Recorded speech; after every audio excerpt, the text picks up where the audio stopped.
Hey guys, it's me. Just a quick update on Buffy. On the 13th of December, she had her surgery on her granuloma, and her granuloma was about 4.5–5 centimeters in length, and about a centimeter and a half to 2 centimeters wide, and it was just above the wrist joint. So, like, if you compare it to my forearm, it would be right around here. And in the surgery, they took out quite a bit actually, from almost 3/4 of the way up the leg, the forearm, all the way down to almost to her toes. So they took out quite a bit, and they had to cut it out quite wide. It's healing up nicely. 2 stitches already came out.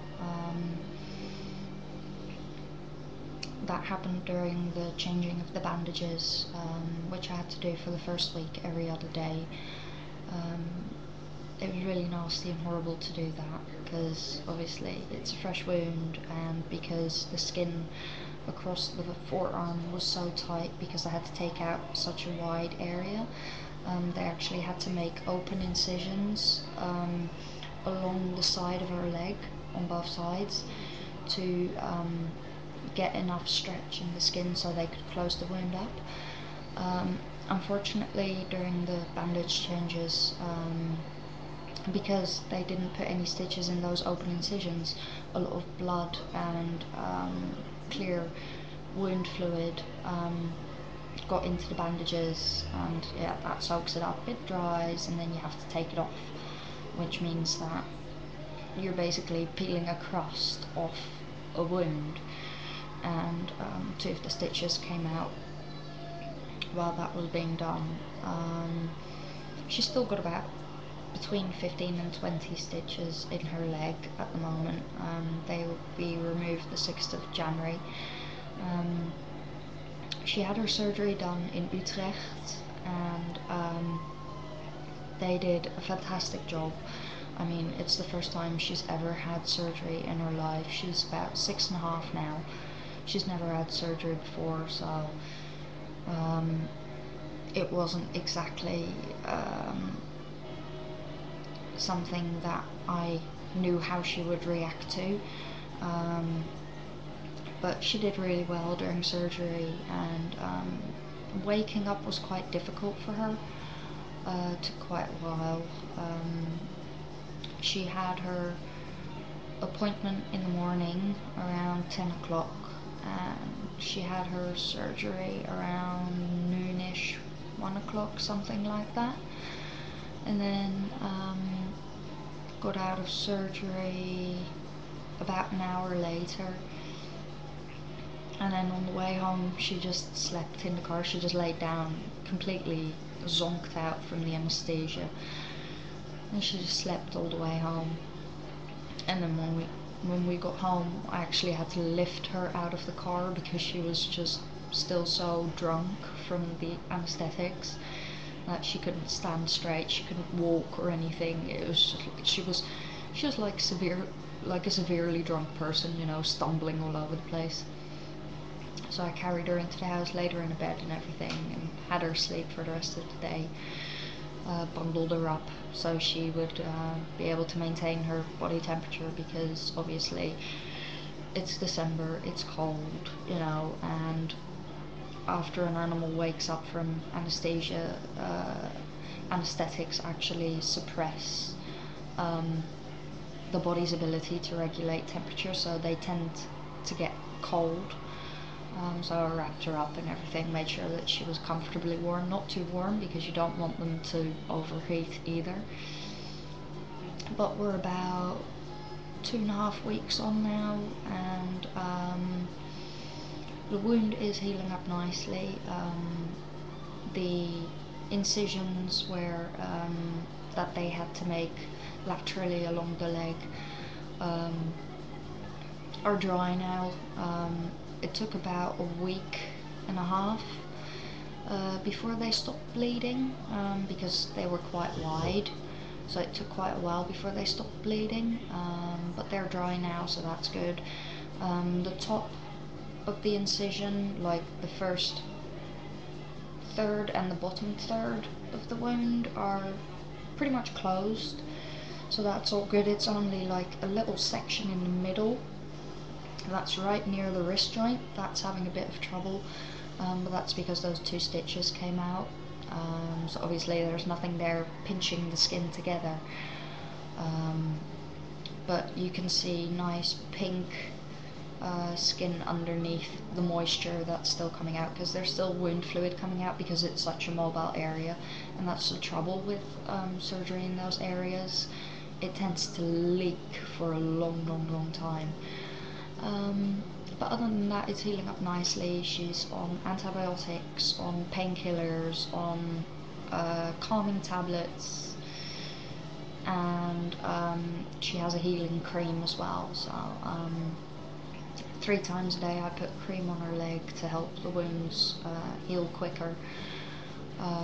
She gets Safer Cure twice a day.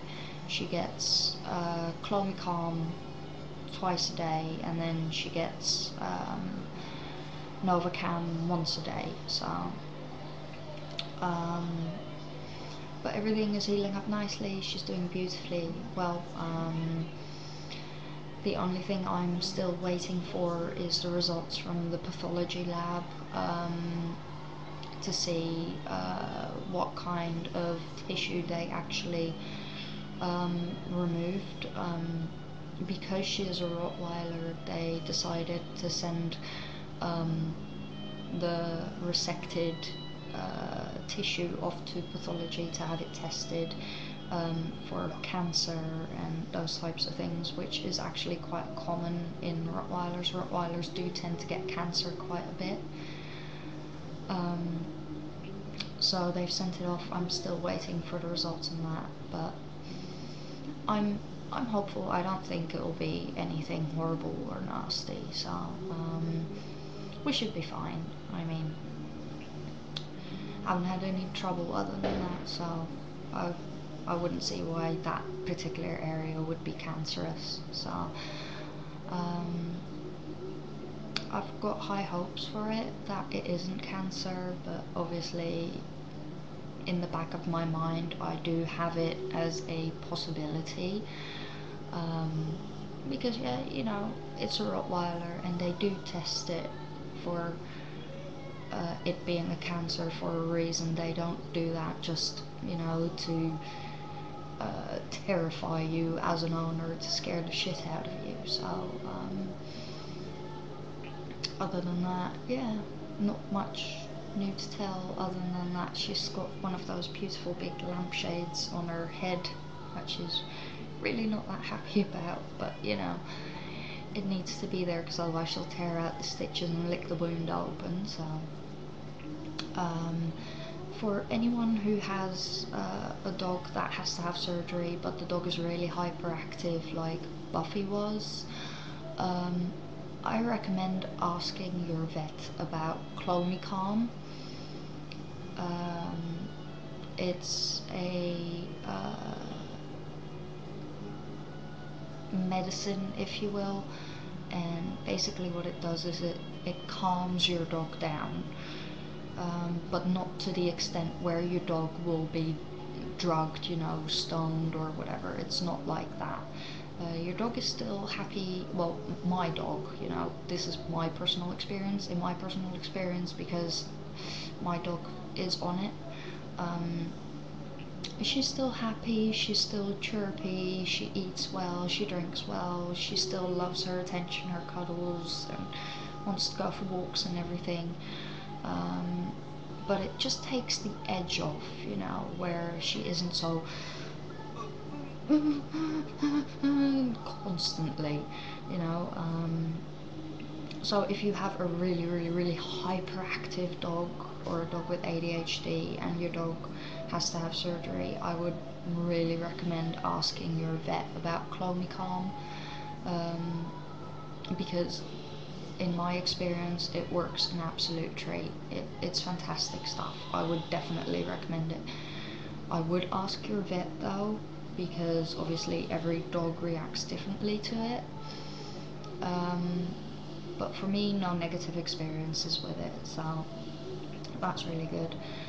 So yeah, just waiting for pathology and for the 6th of January to come around, where she will have her stitches removed, and then we'll see after that. So that was it really that I wanted to tell you all. I hope you all had a very, very, very lovely Christmas, and that you got all the presents and everything that you asked for. I wish you all a very, very happy and healthy new year, and I hope that the new year may bring you all the joy in life and everything that you want, need, or require in life to succeed. So that was me. See you all later. Bye.